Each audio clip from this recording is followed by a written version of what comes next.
Okay, so hey, we're Oh, back, and we what's had the third just one? been Okay. talking about the third question, which was, would you say there is a distinction between community level and individual trauma?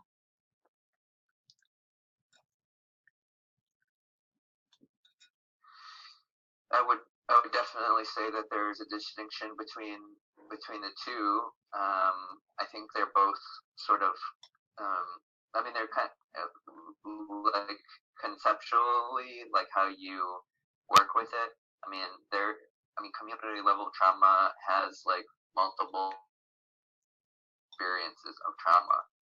So I think like they're not like so different as much as like one it's like what are we looking at because you know uh, an ama de casa like a like um, someone who's staying at home with the family if they are experiencing trauma like that will impact the family. It will impact that family's ability to participate in their community. Um, and that's like coming from maybe an individual experience of trauma and how it affects the community. And then on another level, like, um, we live in a time where kind of, a lot of groups of people are being um, discriminated against. Um, and that,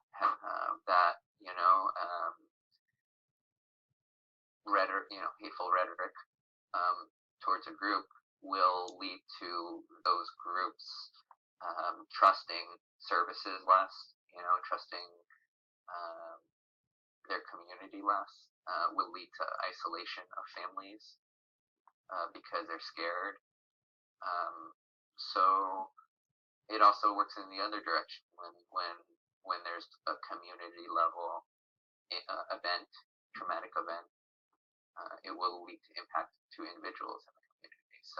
So they're connected, and I think that's why it's important to be aware of both. And I think there's always so much to sort of be aware of, and then there's sort of the person running, at least in the work that I do. So because having witness to trauma or having things acknowledged is a healing experience for individuals and communities. Um, I feel like I remember in Canada from the government of cities towards Indigenous persons. I feel like even though that doesn't necessarily make right that have happened, like an acknowledgement, it can be a powerfully healing occurrence. Sorry, can you repeat that last example Different again? level of like healing and treatment. I mean, I guess I'm coming back to healing. Repeat the example again. Yeah, the last part about Indigenous You want me to repeat people. the example again, or just didn't it come in clear? The example Yeah. got cut Okay. off. Well, yeah. The example. So yeah, and I know I remember. I think it was within the last year, like the Canadian government made a public acknowledgement of atrocities, like historical atrocities against Indigenous communities in Canada, and I remember tribal leader, tribal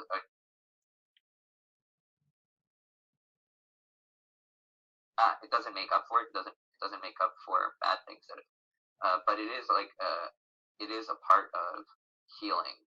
Um, there are sort of like um, the there are components of sort of healing, um, and this is like maybe on the community level. Um, there are also like community and political acts that can acknowledge things that have been done so that communities can continue their healing process. It's not the whole thing; it doesn't make it right necessarily, but I think that's like an example of how there's individual healing and there's community healing, there's family healing. There's different levels. Doesn't mean one's like all of it, because individuals have to live their lives and they still need like their own mental health, their own healing, and communities too. So I guess that's sort of something that question. That there is a distinction, and I don't think it's like one or the other. I think they're both important to consider what might be seen and acknowledged already and what hasn't been. And sometimes for an encouragement to participate with community, to reconnect with community, because that seems to be the piece that is being wanted or hasn't happened. So I mean, in that way, I think again, it's like treatment or is bigger than just like individual work, or can be, but the individual guides this. So I don't really know if it's going to be until we're talking about it. Okay, thank you. Maybe that sort of connects to the next question, which is, have you ever treated an individual who has a different concept of emotional well-being or spirituality, and you had to take a different approach? Then maybe like your traditional therapy that you do, or Yes. your training.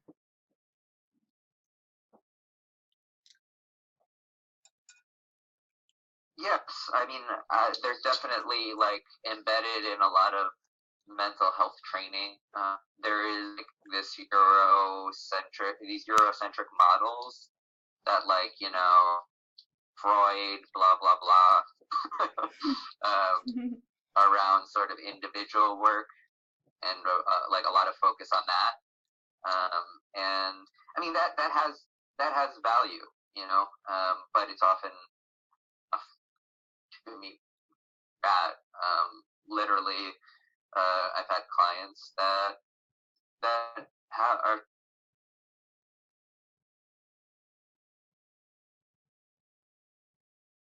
issues that they're navigating, and oh my gosh, your voice cut out for that that bit. The mic cut out. Yeah, could you repeat where you said you've had individuals who?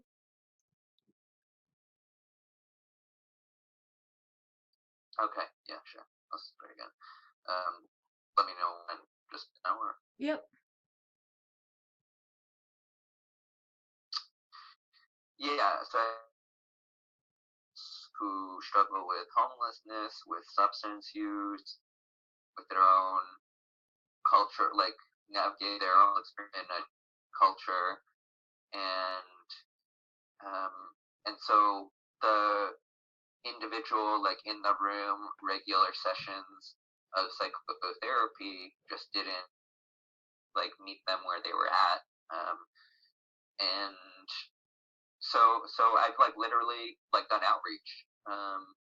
This was more in the community mental health context, where that wasn't so out of the ordinary, although more and more I think the trend is for like, I mean, it's outpatient, so I mean outpatient mental health is considered sort of like more appointment, sort of in a therapy room kind of like context, or at least that's what's like mostly manageable.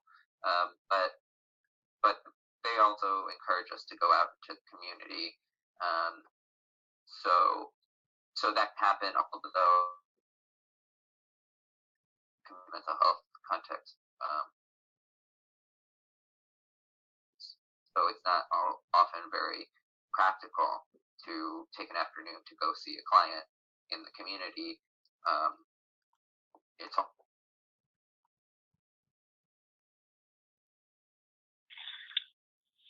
with big caseload, it's often difficult to take an afternoon to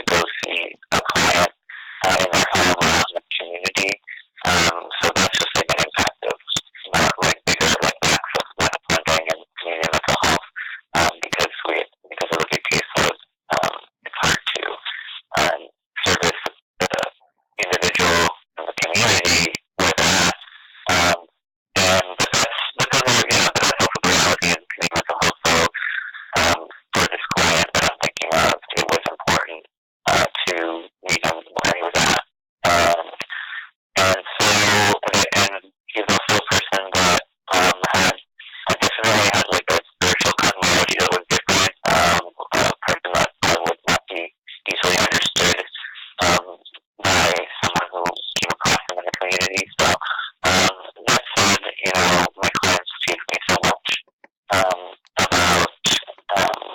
about their experience and different experiences, and really like finding things that are helpful in their lives, not things that I think might be helpful in my life.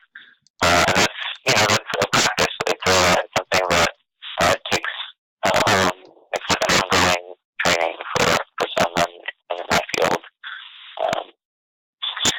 So, definitely, the same thing doesn't work for everybody necessarily. I mean, I think some things that I think do come up are just like not judging people, being open, being curious.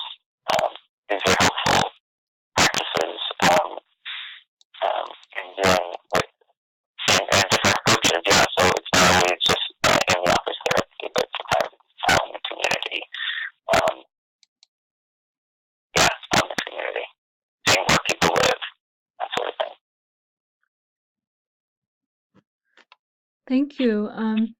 That was a really good perspective, because I think when we think of mental health, at least here in the United States, it's very clear. There's a therapist, they get talk therapy one-on-one, and that's it. And you've actually expanded our horizons to other things that providers do and have to consider.